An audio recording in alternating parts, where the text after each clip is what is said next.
Hello students, I am Nagendra Pratap Singh, your economics teacher. You are all welcome in today's online classes. Today I am going to complete the remaining portion of food security. Food security means खाद्य सुरक्षा. उसमें मैंने बताया था कि हर इंसान का अपना ये अधिकार होता है, उसकी बेसिक नीड्स होती है, मूलभूत आवश्यकता होती है, उसका अधिकार भी होता है कि गरीब से गरीब व्यक्ति को भी अनाज अर्थात खाने के लिए उसको भोजन की सुविधा मिले. तो इसके लिए गवर्नमेंट भी ये फूड सिक्योरिटी के बारे में चिंतन करती है और इसके तहत दो तरह के कार्ड बनाती है, एक APL और एक BPL. BPL का मतलब बिलो पॉवर्टी लाइन, APL का मतलब एबव पॉवर्टी लाइन. दोनों में बस अंतर यही होता है कि जो APL वाले हैं उनको कम राशन और थोड़ा सा BPL की अपेक्षा महंगे दर पर मिलता है, जबकि जो BPL वाले होते हैं उनको सस्ते दर पर मिलता है. इसके लिए गवर्नमेंट की एक संस्था है FCI, फूड कॉरपोरेशन इंडिया, जिसके द्वारा किसानों से अनाज खरीदा जाता है, प्रोक्योर किया जाता है और ख़रीदे हुए और भंडारण भी उनके द्वारा ही किया जाता है. और ख़रीदारी और भंडारण करने के उपरांत लोगों के बीच में PDS सिस्टम यानी पब्लिक डिस्ट्रीब्यूशन सिस्टम के तहत, जैसा कि आप लोग अपने गांवों में देखते होंगे, राशन की दुकान है वही सरकारी दुकान है, उसी को PDS बोला जाता है, डिस्ट्रीब्यूट कराया जाता है पब्लिक को और सस्ते दर पे उनको उपलब्ध कराया जाता है. जो FCI किसानों से अनाज खरीदती है उसके लिए गवर्नमेंट MSP यानी मिनिमम सपोर्ट प्राइस डिक्लेयर करती है, अनाउंस करती है और उसी MSP पे ही FCI किसानों से अनाज को खरीदती है. इसके साथ साथ गवर्नमेंट जो है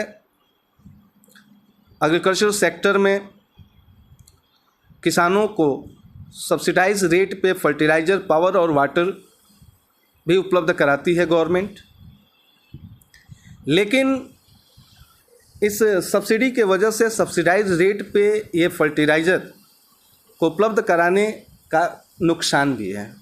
इसका नुकसान, सबसे बड़ा नुकसान ये है कि लोग अधिक मात्रा में खेतों में खाद का इस्तेमाल करते हैं, असावधानी तरीके से करते हैं, पानी का भी जितनी आवश्यकता होती है बल्कि उससे अधिक खेतों में पानी का यूज करते हैं. एक तरह से कहें तो वेस्ट भी करते हैं, जिसके वजह से जो माइक्रो न्यूट्रिएंट्स होते हैं, सूक्ष्म पोषक तत्व जो होते हैं मिट्टी में, जो कि बहुत ही आवश्यक हैं फर्टिलिटी के लिए, उसमें भी डिप्लेशन होता है, कमी होती है. वाटर लॉगिंग, सैलिनिटी, ये तमाम तरह की दिक्कतें आती हैं मिट्टी की फर्टिलिटी को लेकर.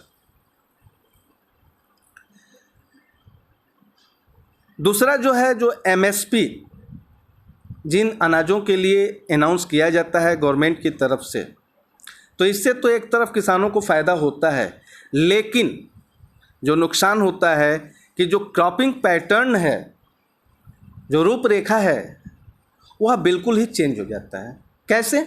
जैसे मान लीजिए कि गेहूं और धान पे आपको अच्छा MSP मिलता है तो लोग अधिक से अधिक उसी की खेती करते हैं ताकि अधिक से अधिक उनको फ़ायदा हो. अब इसके वजह से जो अन्य फसलें हैं जिनको बोना चाहिए, जो अति आवश्यक हैं, वो चीज़ें लोग कम बोते हैं. तो ये क्रॉपिंग पैटर्न भी इससे खराब होता है.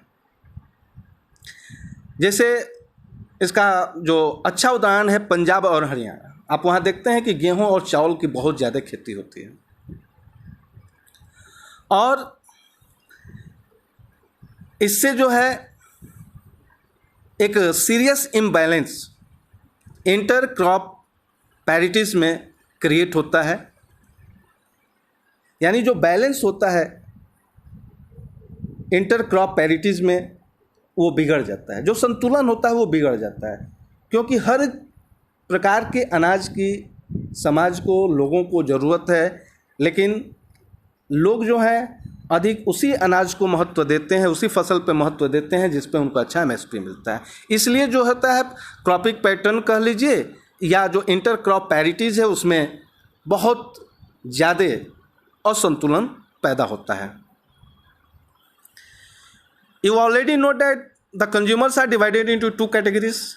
मैंने पहले ही आपको बताया है कि 2 कैटेगरीज होते हैं कंज्यूमर्स के, बीपीएल और एपीएल। इसमें भी कुछ खामियां हो जाती हैं। जो ये कैटेगरी बनाई जाती है वो परफेक्ट नहीं होता है, इसलिए कि आपको देखने को मिलेगा कि ऐसे बहुत से गरीब लोग होते हैं जिनको अनाज की यानी 2 वक्त की रोटी की परेशानी होती है, लेकिन उसके बावजूद भी न तो उनका नाम एपीएल में होता है न तो बीपीएल में होता है।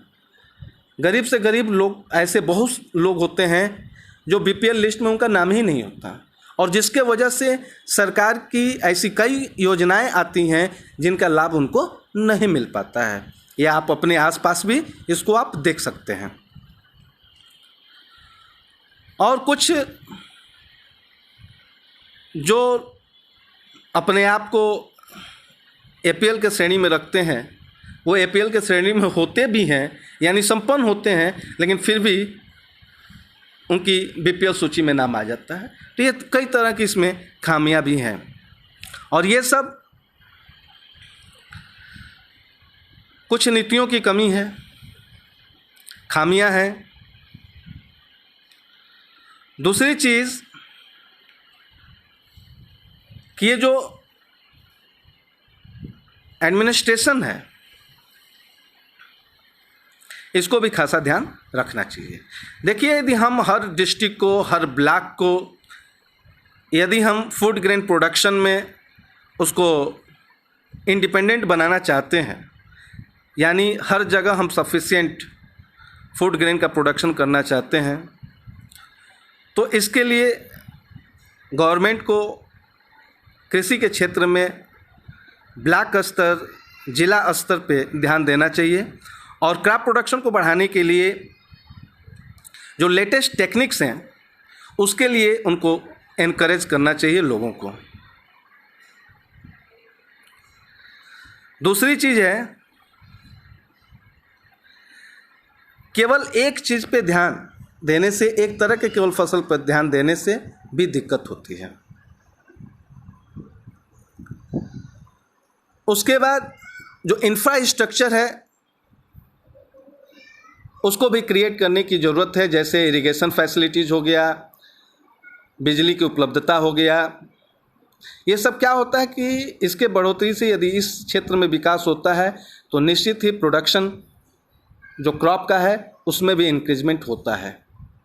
साथ ही साथ जो प्राइवेट इन्वेस्टमेंट हैं वो भी इंटरेस्टेड होते हैं एग्रीकल्चर सेक्टर में इन्वेस्ट करने के लिए।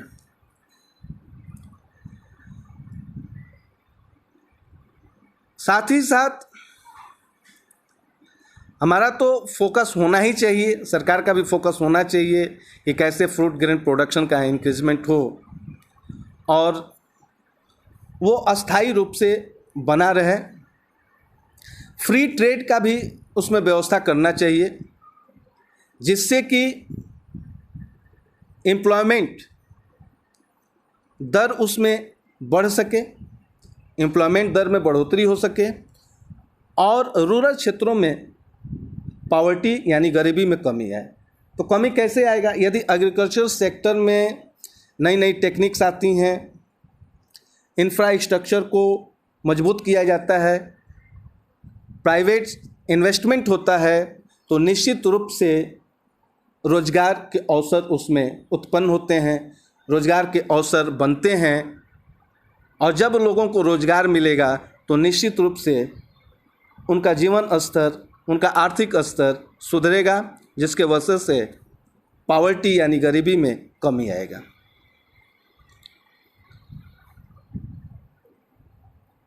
और ये भी देखा गया है कि फूड क्रॉप्स की तरफ से धीरे धीरे लोगों का ध्यान और इंटरेस्ट फलों, सब्जियों, जो ऐसे बीज जिनसे तेल उत्पन्न किया जाता है, जैसे मान लीजिए सरसों है, और जो इंडस्ट्रियल क्रॉप है, धीरे धीरे लोगों का जो इंटरेस्ट है अब सामान्य क्रॉप की अपेक्षा इधर इनका झुकाव ज़्यादा हो रहा है। क्यों?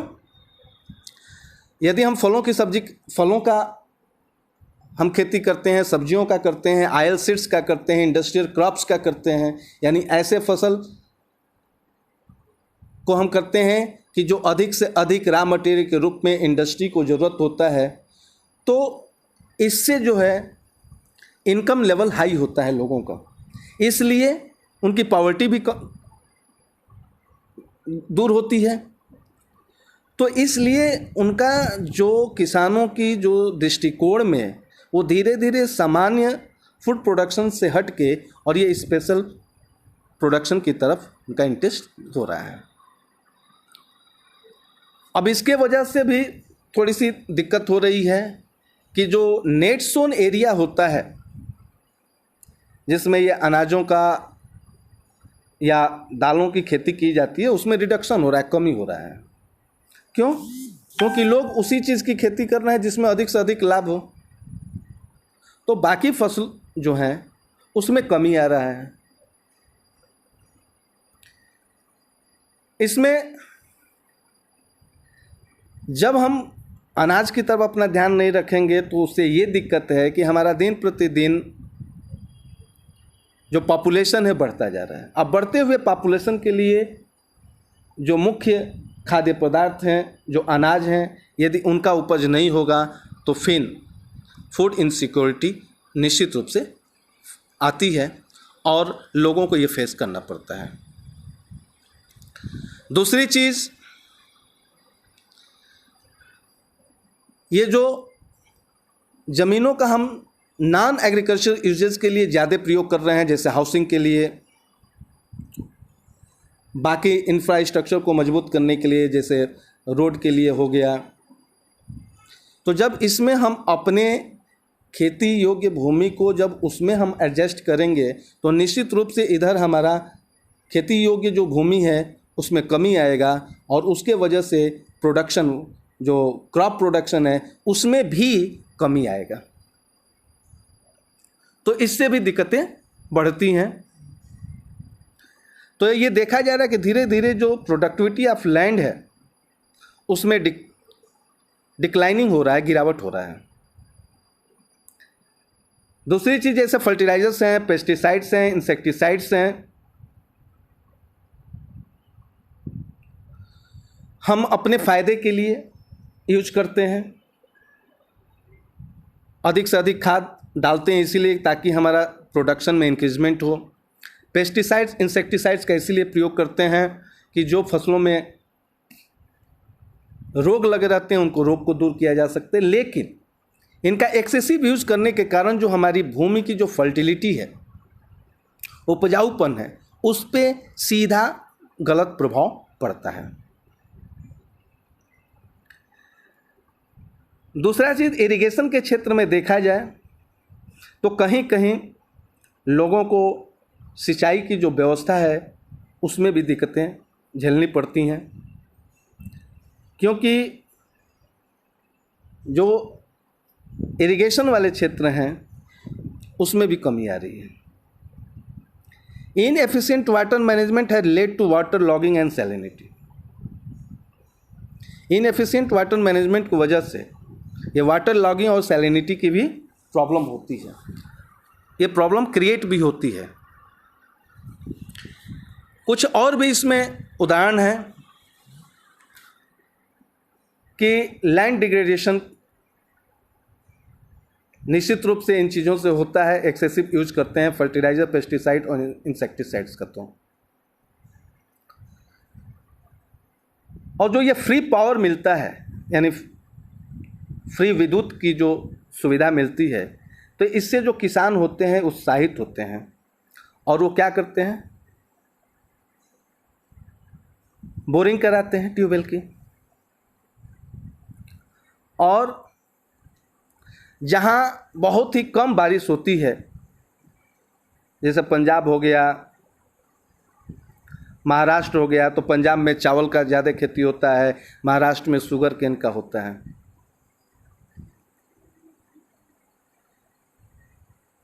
तो यहाँ लोग उसका ज़्यादा इस्तेमाल करते हैं। और ज़्यादा जब हम नीचे के पानी को, अंडरग्राउंड वाटर का इस्तेमाल हम इरिगेशन के लिए करते हैं,